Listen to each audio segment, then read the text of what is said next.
Hi, it's Miles from 600miles.com, here to talk about master cylinders.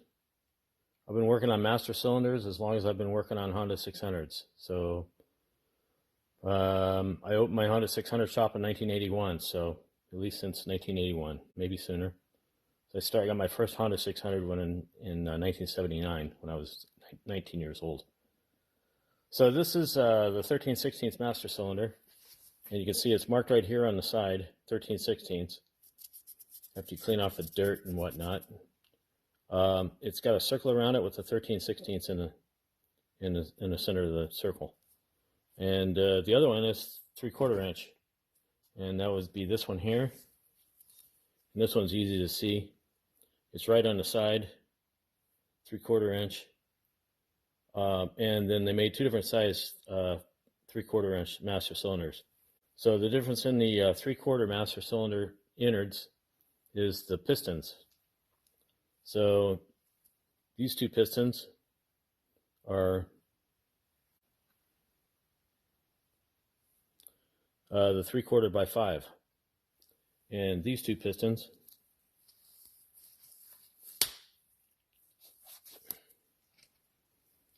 are the 3/4 by 7. And you can't mix the two. You can't take the short one from one and mix it with a tall one from the other one. That the brakes won't bleed out. So you got to find, make sure when you take your master cylinder apart, it doesn't have mismatched pistons. The other common part in between the 13/16, which is this one, it's not the seal, obviously. The seal is going to be too big to go on a 3/4. So I've seen a lot of things. People put the seals on backwards. When they're putting the masters together, they'll actually put the seal on the little piston. They'll put it on backwards, like this.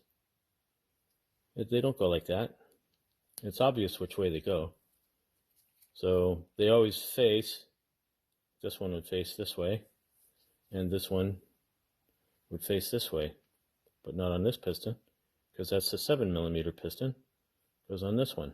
So you can see it's flush. Or you can see the piston sticking out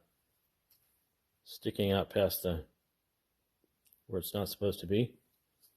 So that's the difference between the 5 and the 7mm kit.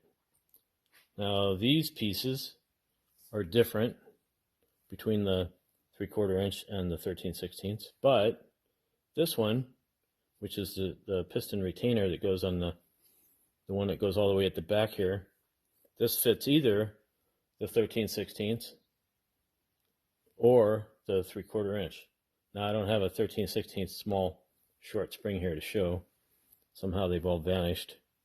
But you can see on this one, you can't just jam it in there because that's not the way it goes. The spring's tapered.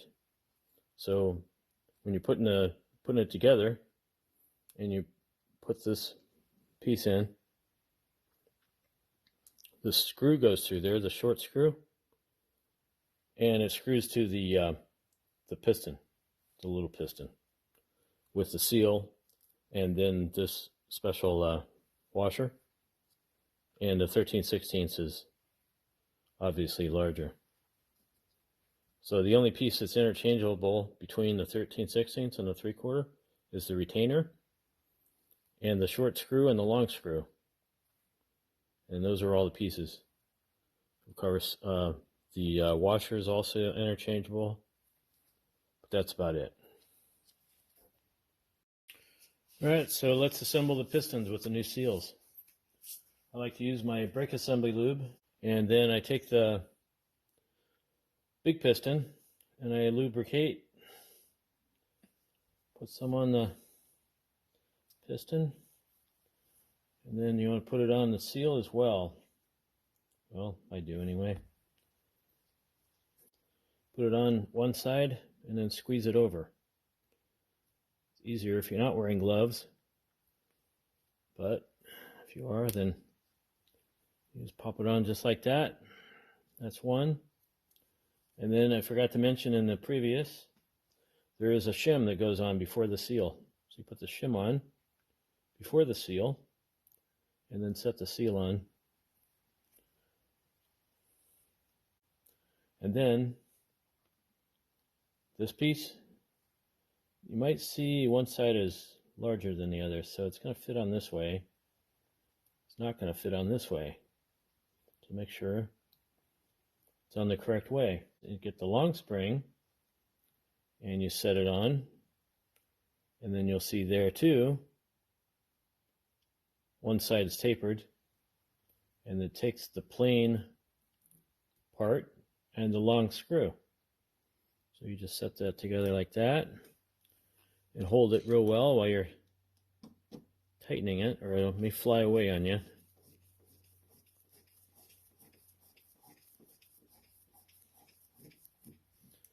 And I like to also tighten it with hold it with clear pliers. Not my favorite pliers, but these will work. Right in the center. Don't grab the piston where it sits in the bore, and then tighten it. You don't have to kill it, just tighten it a little bit. Then there's one piston done. And you want to get the other piston. There it is. And I like to put this side on first, and again lubricate. This one's easy to get on. Just pop it on. This one, put the shim on. Then the new seal. Then the washer. The spring. And the retainer for the back. And then hold it all together. And I use a number 2 Phillips screwdriver.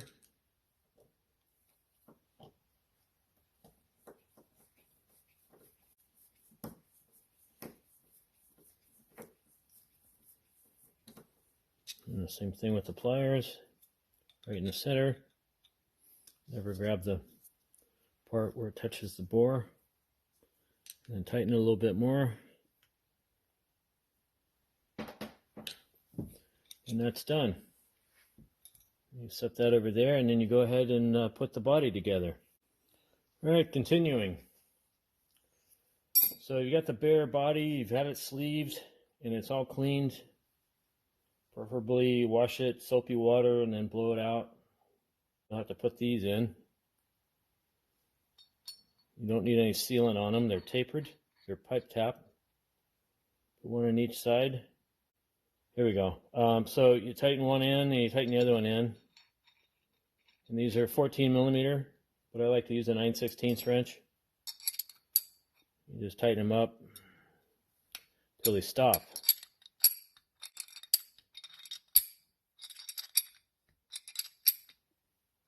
And these you do have to tighten tight. I guess you could put some pipe dope on the threads.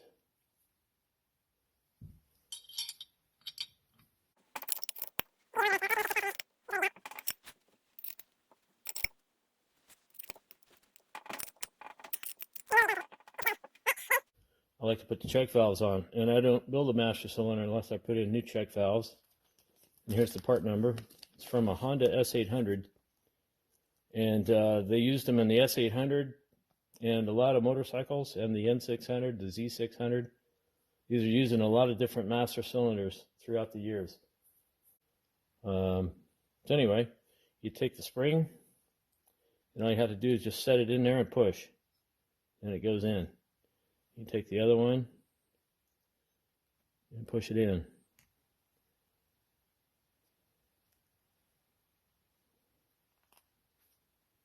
And so the check valve sit next part. That's the next piece I put in.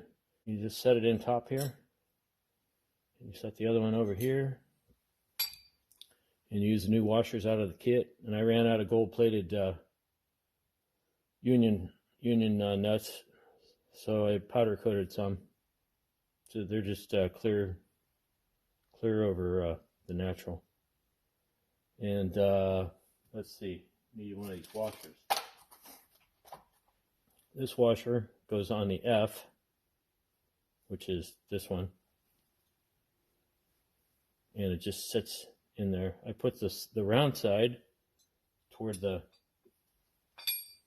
check valve and then just screw it in. You can put some brake assembly lube on it if you want. Just make sure it doesn't get stuck and bind in halfway. And I like to turn them upside down so the washer's seating in there and it's not going to bind up on me. And these are 21 millimeter. Or if you're lucky, 13/16 might fit. So then you put this one in, and there's a rubber washer that you took out of your master cylinder. And what you're going to want to do is, I got a whole bunch of them over here, but what you're going to do is take it and flip it over 180. Oh, that was already been used on both sides.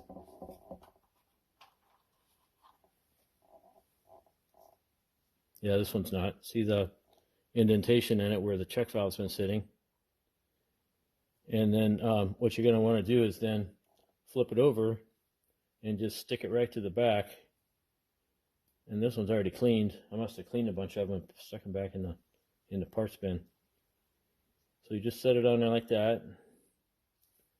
And this one, I like to lubricate a little bit, just so it will be ahead when I go to bleed it out. And then set the washer on there, curved side up, flat side down, and screw it in.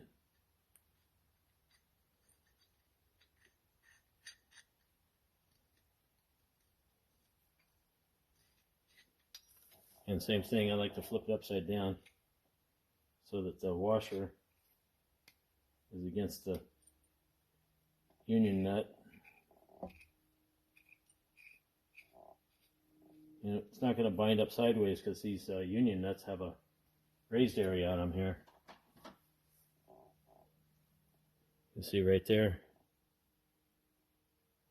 a little bit of a raise, and the washer sits on there.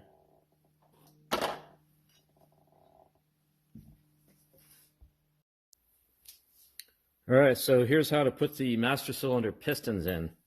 And I forgot to explain earlier, the way you know which way the seal points is the direction of the way, which way it's pushing.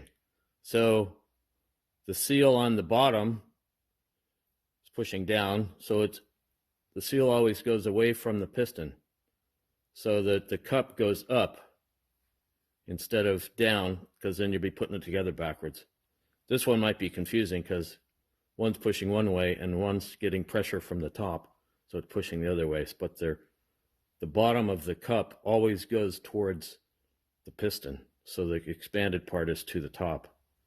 So what I do is I put the lube in the bore, and you could also use brake fluid if you don't want to use brake assembly lube. That's fine if you don't want to go buy a whole container. So then you just set the piston in there like this and wiggle it around. Sometimes you got to wiggle it. Depends who did your re-sleeving on your bore. These are tapered, so it has a natural in. And then I take the screwdriver and I push the piston all the way down till it seats. And then the long piston goes in, and you want to rotate it around if it won't just snap in and go in naturally. And then you just push it down and put that in like that. And then the washer, special washer, goes in next. Goes right there, and then the snap ring goes on top of that. And you want to use your snap ring pliers and go down below the surface. And then push it in. Make sure it's pushed in all the way. You can hear it snap in. And then I take the pointed end of my scriber and I rotate it around and make sure it's not going to fall out. Just like that. And then this is where you want to put these screws in. Now these are special. They've got a raised area here that the washer sits on. And when I put them together, round side toward the bolt, flat side toward the master. Doesn't matter which one you put in first.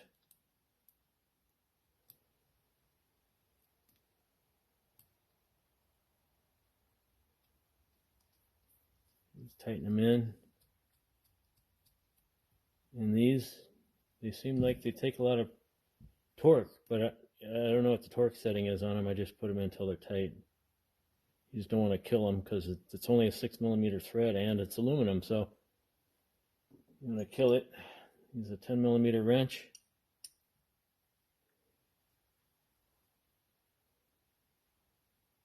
Just tighten it till it's snug.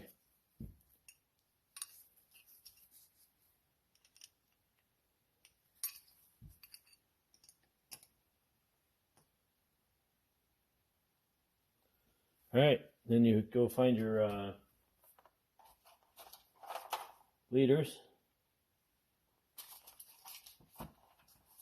And you put your bleeders in. You want to blow through them, but make sure they're clear, because the hole comes out the side and come out the end. You can't look through them. So they clear. Tighten them in. These are 8mm. You need an 8mm wrench to tighten them.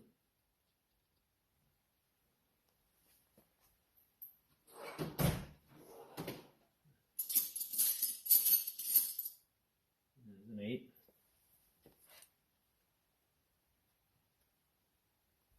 Same thing, you don't have to kill them because they're tapered.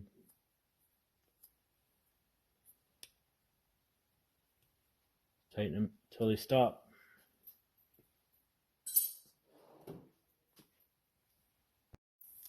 Alright, so this next part I made a whole video on, but I'm going to do a briefing on it again.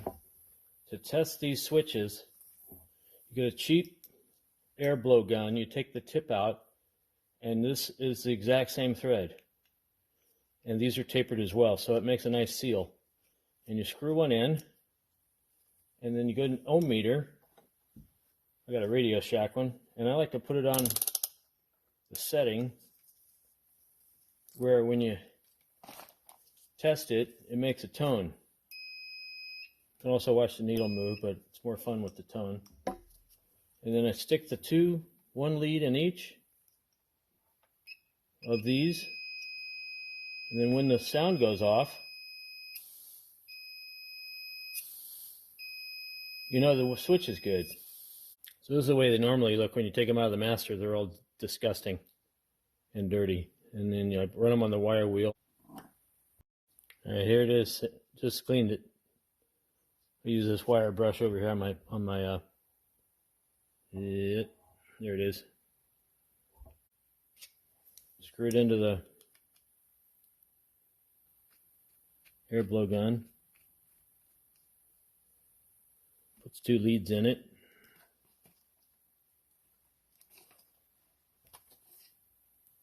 Doesn't matter which one you put in which one, it don't matter. So that one's good too. So then you take them, hello, you can stop making noise now. All right, then you take them and you screw them into the side of the master cylinder.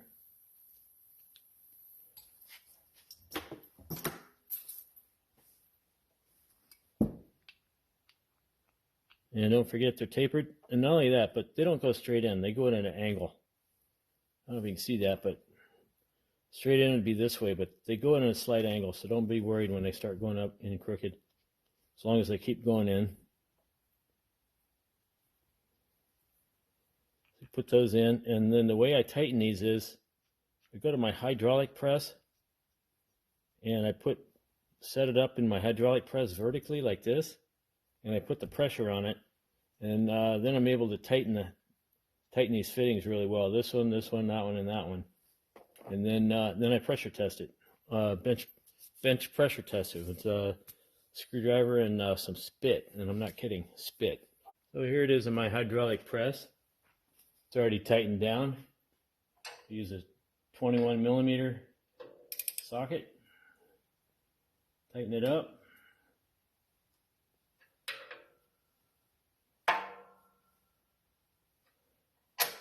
And use a adjustable wrench to tighten these guys. those are tight. And then you just take the master back out.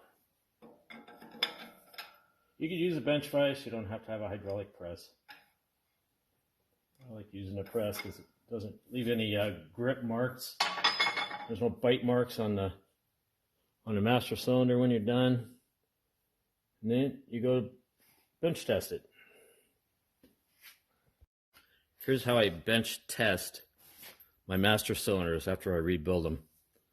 You can lubricate your fingers here. You can use that brake assembly lube, but I like to just spit on them. And then you put these two holes in the master cylinder, and you pump up the master cylinder. And then you move one finger, you can hear the air coming out. And you just do both sides, front and back. And you can hear the air coming out. I don't know if you can hear the air coming out, but I can hear it.